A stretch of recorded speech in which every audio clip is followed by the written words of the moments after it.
रूस यूक्रेन के बीच चल रही जंग के करीब 3 महीने होने वाले, पर युद्ध का अंत नजर नहीं आ रहा। हजारों जाने गई बर्बादी का तो अंदाजा ही नहीं लगाया जा सकता कि कितने घर बर्बाद हो गए। लेकिन इस बीच फिनलैंड को लेकर भी तनातनी बढ़ गई है।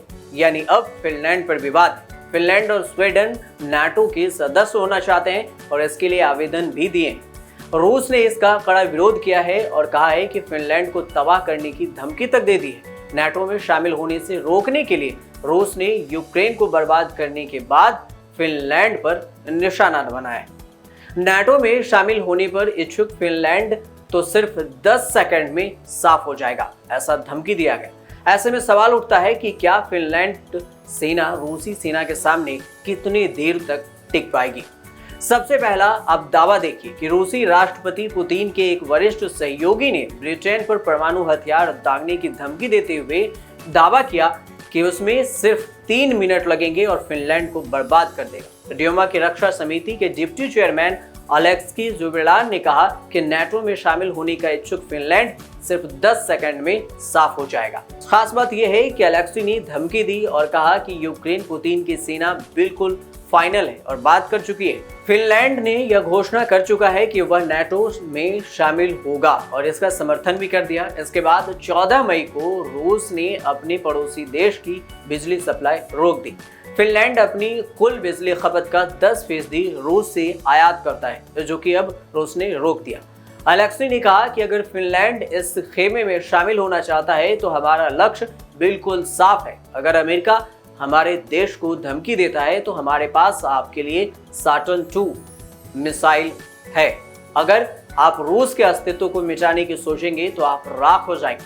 फिनलैंड का कहना है कि वह अमेरिका के साथ है। फिनलैंड को रूस का आभारी होना चाहिए कि आज वह एक देश के रूप में मौजूद है। हम सर्बिया में बैठकर एक सैटर्न II मिसाइल से हमला कर सकते हैं जिसकी पहुंच ब्रिटेन तक है। हम फिनलैंड की सीमा पर रणनीतिक हथियार तैनात नहीं करेंगे, लेकिन हमारे पास किंजल क्लास की मिसाइलें भी हैं जो 20 से 10 सेकंड में फिनलैंड तक पहुंच सकती है। रूस अपनी पश्चिमी सीमा पर अपने सैन्य बलों को व्यापक रूप से मजबूत करेगा। फिनलैंड को नाटो में शामिल होने के लिए ब्रिटेन और अमेरिका ने उकसाया है। अलेक्सी का ऐसा कहना है, साफ साफ धमकी दी गई। जबकि जर्मनी के विदेश मंत्री ने कहा कि स्वीडन फिनलैंड अगर तैयार है तो वो भी तैयार है। उसने क्या कहा वो भी सुन लीजिए। Schweden und Finnland sind nicht nur unsere Partner, nicht nur unsere Freunde, sondern sie sind bereits seit langem unsere europäischen Familienmitglieder.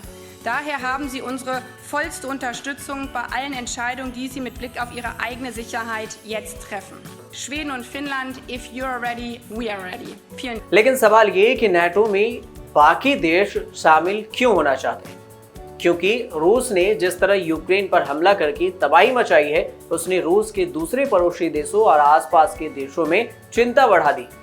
रूस के पड़ोसी मुल्क अपनी सुरक्षा को लेकर चिंतित हैं। यही कारण है कि अधिकतर देश नाटो में शामिल होकर खुद को सुरक्षित करना चाहते हैं।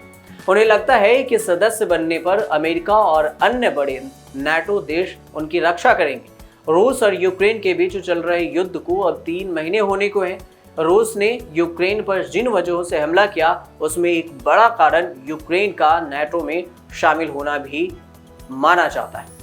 रूस कभी नहीं चाहता था कि उसका कोई भी पड़ोसी देश नाटो में शामिल हो या उसका सदस्य बने। जहां तक बात है फिनलैंड की, तो करीब 1340 किलोमीटर एरिया का बॉर्डर रूस से लगा हुआ है। लंबे समय से दोनों देश के बीच कोई टकराव नहीं रहा, लेकिन द्वितीय विश्व युद्ध में दोनों एक दूसरे के खिलाफ थे। इन सब के बीच रूस ने यूक्रेन पर हमला करके इसकी भी चिंता बढ़ा दी है कि अब फिनलैंड पर भी खतरा मंडराने लगा है कि वो नाटो देश का सदस्य बनना चाहता है।